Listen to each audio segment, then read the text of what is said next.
The next question. Sir, I have a question. Is it permissible to open the Holy Quran on the phone without performing wudu? Open and read it? Jazakallah khairan. The question posed was that is it permissible to read the Quran on the phone, on any smartphone? And now it's available. There are many Quranic apps. You download it. So if you open on the phone without doing wudu, can you read it, or is it compulsory even while reading the Quran on the phone, iPhone or tablet, you have to have wudu? Regarding the question that can we touch a Quran, and now I'm talking about the Musaf, then I'll come to a tablet or electronic device. First we'll discuss on the topic, is it permissible to touch the Quran, the Musaf of the Quran without wudu? There is a verse in the Quran where people normally quote of Surah Waqia, chapter 56, verse number 77 to 80, that none shall touch the Quran except those who are mutahhareen. Now this, people prove from this verse that because of this verse, the Quran is very clear cut. Allah says that no one can touch the Quran except in wudu, you have to be pure. This is a misconception. If you read this verse in the context and Nuzul Quran, whether you read Ibn Qasir or any of the Tafsir, it says that this verse was revealed when people laid an allegation that the Prophet is receiving these messages from the Satan.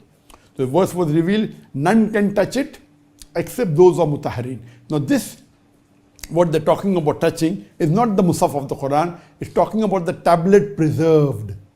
Talking about the Lawh Mahfuz, not about the Musaf of the Quran. And when it says except those who are mutahhareen, it's not talking about the person being in a state of wudu. It's talking about those, not about physical purity, it's talking about everything, spiritual, everything. This is referring to the angels. So these verses of the Quran, of Surah Waqia chapter 56, verse 77 to 80, when the word mutahharin is used, it is not referring to a human being being in wudu, it's talking about those who are absolutely pure, talking about the angels. So anyone using this verse of the Quran to prove that you should be in wudu is totally wrong.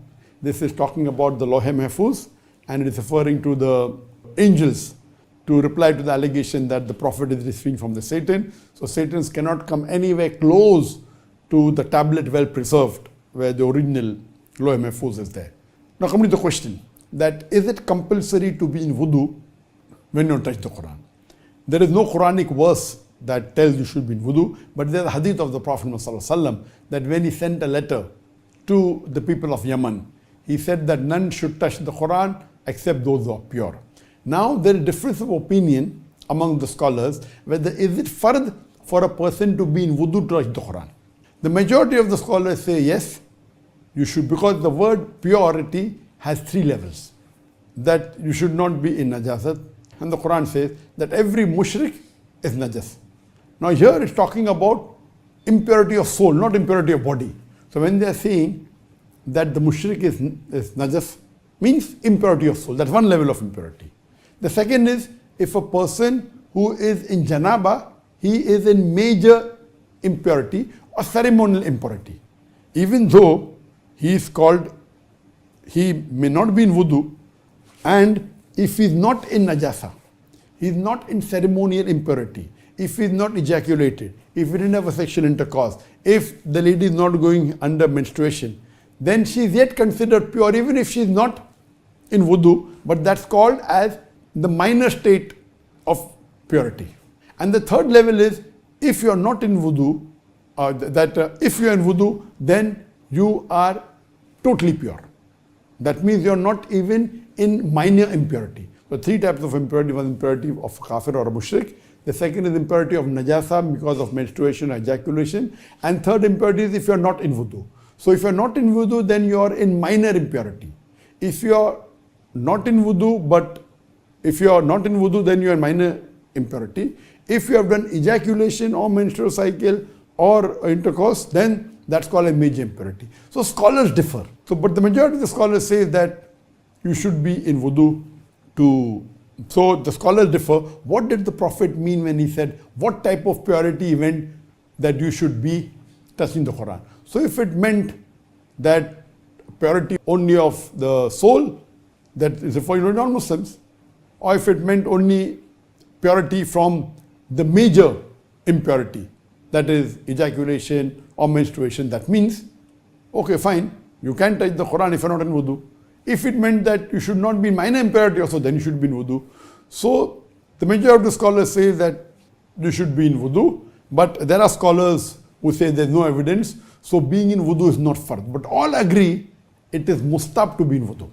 So while touching the mushaf of the Quran, it is mustab to be in wudu. Some scholars say it is fard, some scholars say it's not fard, but those also who say it's not fard, they do agree it should at least be mustab.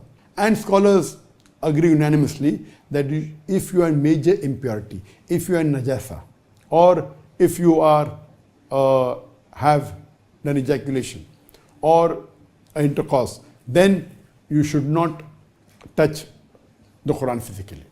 Now coming to the question that whichever scholars you believe in, whether it's a fard or not to be in fard, can we touch the mobile? Can we open the Quran on the mobile and read it, or on a tablet or on a computer or any electronic device? All the scholars unanimously agree that the ruling for touching a mushaf, a copy of the Quran, is not the same for an electronic device, whether it be a mobile phone, whether it be a smartphone, whether it be a tablet, whether it be a computer. This doesn't apply, so there is no question that you should be in wudu. All the scholars agree that reading the Quran, you don't have to be in wudu. So if you open the Quran on iPhone and touch the iPhone, or on a tablet and touch the tablet, or on a laptop or touch the laptop, or on a computer, touch the computer, all scholars unanimously agree that there is no requirement to be in wudu when you are reading or touching the iPhone or the smartphone or the tablet or a laptop or a computer. All unanimously agree that electronic device, you don't have to be in wudu, it's no problem at all. But generally, of course, all scholars agree that if you are in wudu, it is preferable, even while reciting the Quran, but it's not a fard at all. Hope that answers the question.